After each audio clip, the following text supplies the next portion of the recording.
Hello everyone, my name is Erica Avery and I have prepared a PowerPoint presentation regarding the New York to Western Massachusetts natural gas pipeline project proposal.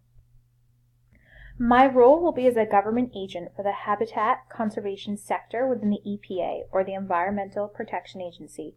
My role in habitat conservation consists of management practice that seeks to conserve, protect, and restore habitat areas for wild plants and animals, especially conservation-reliant species, and prevent extinction, fragmentation, or reduction in range.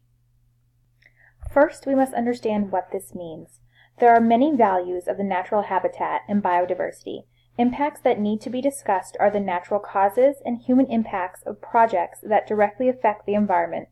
It is critical to identify priority habitats for conservation and the natural gas pipeline that was proposed, 350 miles approximately from New York to Western Massachusetts, meaning a vast amount of the surrounding environment will be impacted.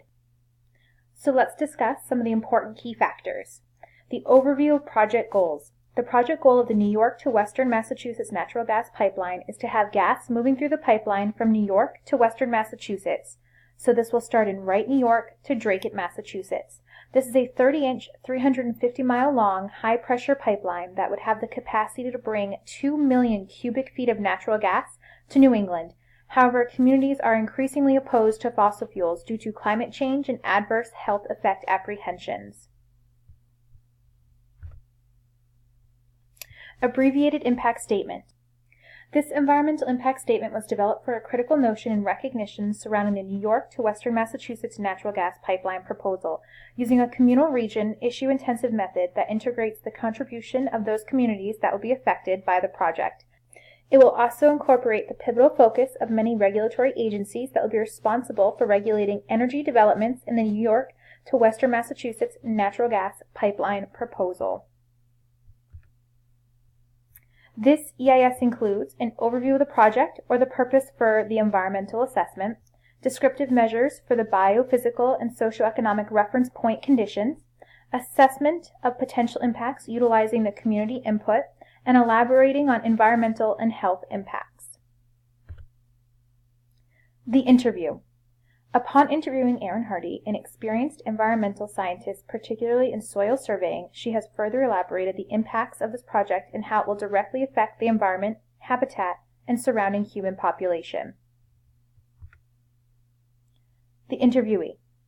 Just to quote, "When considering the construction surrounding this project, you must realize the disturbances it will not only cause at the soil level, but within the ecosystem, the inhabitants, animals, water sources, and more that will be inadvertently affected." Let's discuss some statistics. According to the Energy Information Administration, or the EIA, statistics for the year of 2013 reflect approximately 2.66 million natural gas customers in New England, 2.4 million residential customers, and about 234,000 commercial and industrial customers. Statistics continued. New Hampshire itself ranked 4th for energy consumption behind Massachusetts, Connecticut, and Rhode Island. So in the pie chart to our right, the New England natural gas consumers EIA statistics for 2013, we can see that Massachusetts, Connecticut, and Rhode Island take up a vast majority of the amount of energy utilized, with just a small amount noted by New Hampshire, Vermont, and Maine. Supporting topic outline. The pipeline proposal impacts. Some pros for this pipeline.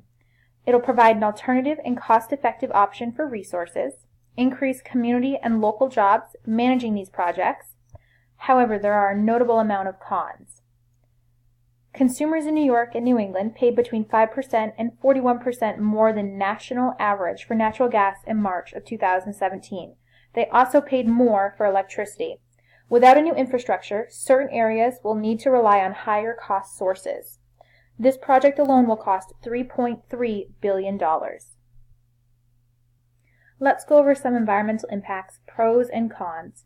Some pros include natural gas emits 50 to 60% less carbon dioxide when combusted in a new efficient natural gas. Natural gas also emits 15 to 20% less heat trapping than gasoline burned in today's typical vehicle. However, you notice there are several cons. The drilling and extraction from wells and its transportation pipelines results in leakage of methane, linked to global warming. Although cleaner than other fossil fuels, the combustion produces negligible amounts of sulfur, mercury, and particulates, which also is known as air pollution.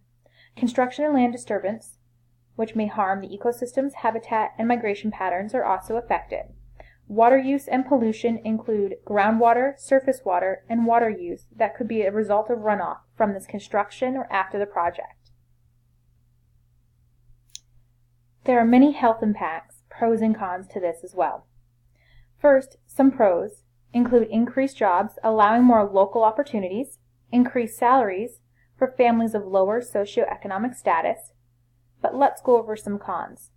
Some cons include unconventional gas development can affect local and regional air quality, increase of hazardous pollutants affecting the ozone, and exposure to such elevated elements can lead to adverse health effects, which include respiratory symptoms, cardiovascular disease, cancer.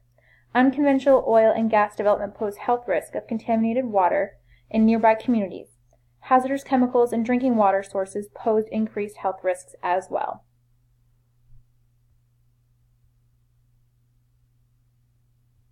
Proposed actions and recommendations. The purpose of the natural gas pipeline is to supply and propose energy efficiently and cost effectively.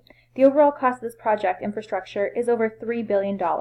However, there are many alternative sources to supply energy with the cost savings in mind without harming the environment of having significant health impacts. Alternative sources are identified.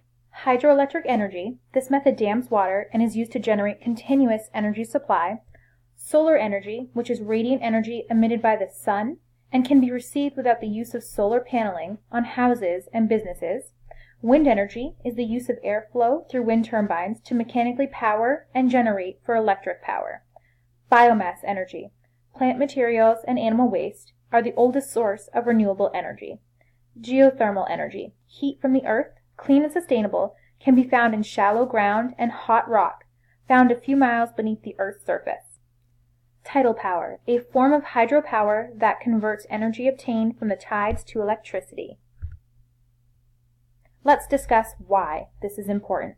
These proposed actions have been created to mediate the negative effects the natural gas proposal will have on the environment and health of the communities.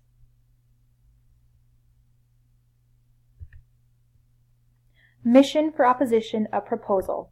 By rejecting the natural gas pipeline and building an overall community awareness of the positive influences that renewable energy sources provide will allow for increased adoption, energy savings, cost savings, protects the ecosystems and habitat from harm, and ultimately slows down global warming. Education and awareness of these resources need to be familiarized to preserve humanity, sustenance plants, animals, and protect our planet to sustain extended healthy lives as a species. Thank you. We appreciate your time and hope you have reconsidered this project proposal and will reject the efforts to proceed. Our goal is that alternative resources will be utilized as other sources for sustainable energy purposes. Thank you again for your time today.